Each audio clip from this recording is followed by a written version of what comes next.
ಪುತ್ತೂರಿನ ಮುಕ್ರಂಪಾಡಿಯಲ್ಲಿರುವ ಪುತ್ತೂರಾಯ ಲೇಔಟ್ನಲ್ಲಿ ಒಂದು ಮನೆಗಾಗಿ ನಿಯಮ ಉಲ್ಲಂಘಿಸಿ ಅನಧಿಕೃತ ರಸ್ತೆ ನಿರ್ಮಾಣ ಮಾಡುವ ಪಾರ್ಕ್ಗೆ ಗುರುತಿಸಿದ ಜಾಗ ಒತ್ತುವರಿ ಯತ್ನಕ್ಕೆ ಪುತ್ತೂರು ನಗರಸಭೆಯಿಂದ ತಡೆ ಹಾಕಿ ತಡೆಬೇಲಿ ನಿರ್ಮಾಣ ಮಾಡಿದ್ದನ್ನು ಒತ್ತುವರಿದಾರರು ಕಿತ್ತೆಸೆದು ತಿಂಗಳಾಗುತ್ತಾ ಬಂದರೂ ಅವರ ವಿರುದ್ಧ ನಗರಸಭೆಯಿಂದ ಯಾವುದೇ ಕ್ರಮ ಕೈಗೊಂಡಿಲ್ಲ. ಸರ್ಕಾರಿ ಜಾಗದ ರಕ್ಷಣೆಗೆ ಕ್ರಮ ಕೈಗೊಳ್ಳದ ನಗರಸಭೆ ಆಡಳಿತದ ನಿರ್ಲಕ್ಷ್ಯಕ್ಕೆ ಬೇಸತ್ತಿರುವ ಸ್ಥಳೀಯ ನಿವಾಸಿಗಳು ಇದೀಗ ದಕ್ಷಿಣ ಕನ್ನಡ ಜಿಲ್ಲಾಧಿಕಾರಿ ಪುತ್ತೂರು ಶಾಸಕರಿಗೆ ದೂರು ನೀಡಿದ್ದಾರೆ. ಪುತ್ತೂರಾಯ ಲೇಔಟ್ನಲ್ಲಿ 50 ಸೈಟ್ಗಳಲ್ಲಿ 6 ಮನೆಗಳಿದ್ದು ಇವುಗಳಲ್ಲಿ ಹಿರಿಯ ನಾಗರಿಕರು ವಾಸ್ತವ್ಯ ಹೊಂದಿದ್ದಾರೆ. ಆದರೆ ಲೇಔಟ್ನಲ್ಲಿ ಸಾರ್ವಜನಿಕ ಉಪಯೋಗಕ್ಕಾಗಿ ಮತ್ತು ಸಿವಿಕ್ಸ್ ಎಮಿನೇರಸ್ ಬಗ್ಗೆ ಕಾದಿರಿಸಿದ ಸ್ಥಳದಲ್ಲಿ ಅನಧಿಕೃತವಾಗಿ ಒಂದು ಮನೆಯ ಅನುಕೂಲಕ್ಕಾಗಿ ರಸ್ತೆ ನಿರ್ಮಿಸಲಾಗಿತ್ತು.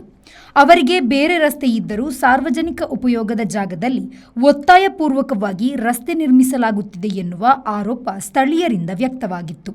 ದೂರಿನ ಬಳಿಕ ಪುತ್ತೂರು ನಗರಸಭೆಯ ಅಧ್ಯಕ್ಷರು, ಉಪಾಧ್ಯಕ್ಷರು, ಸದಸ್ಯರು, ಪೌರಾಯುಕ್ತರ ಸಹಿತ ಎಲ್ಲರೂ ಭೇಟಿ ನೀಡಿ ಪರಿಶೀಲಿಸಿ ಸಾರ್ವಜನಿಕ ಜಾಗವನ್ನು ಬಳಸಿಕೊಂಡು ಅನಧಿಕೃತ ರಸ್ತೆ ನಿರ್ಮಿಸುತ್ತಿರುವುದನ್ನು ಮನಗಂಡು ಪೌರಾಯುಕ್ತರು ತಕ್ಷಣ ಕೆಲಸ ನಿಲ್ಲಿಸುವಂತೆ ಸೂಚನೆ ನೀಡಿದ್ದರು.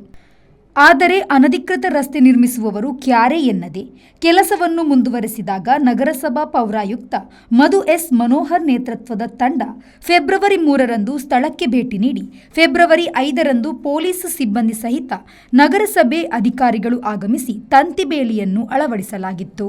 ಮಾರ್ಚ್ 3ರಂದು ಸಂಜೆ ಸಾರ್ವಜನಿಕ ಸೊತ್ತು ಅನಧಿಕೃತವಾಗಿ ಒತ್ತುವರಿ ಮಾಡಿ ನಕ್ಷೆಯಲ್ಲಿ ಇಲ್ಲದಿದ್ದರೂ ರಸ್ತೆ ನಿರ್ಮಿಸಲು ಪ್ರಯತ್ನಿಸುತ್ತಿರುವ ಡೆನ್ನಿಸ್ ಎಂಬವರನ್ನು ಇಬ್ಬರು ಸಹಚರರೊಂದಿಗೆ ಮಾರಕಾಯುಧಗಳೊಂದಿಗೆ ಬಂದು ಬೆದರಿಕೆಯೊಡ್ಡಿ 10 ಕಂಬಗಳು ಹಾಗೂ ತಂತಿ ಬೇಲಿಯನ್ನು ಸಮೀಪದ ಪೊದೆಗೆ ಎಸೆದು ರಸ್ತೆ ನಿರ್ಮಿಸಿದ್ದಾರೆ ಎಂದು ಸ್ಥಳೀಯ ನಿವಾಸಿಗಳಾದ 6 ಮಂದಿ ಪುತ್ತೂರು ನಗರ ಪೊಲೀಸ್ ಠಾಣೆ ಹಾಗೂ ನಗರಸಭೆಗೆ ದೂರು ನೀಡಿದ್ದರು.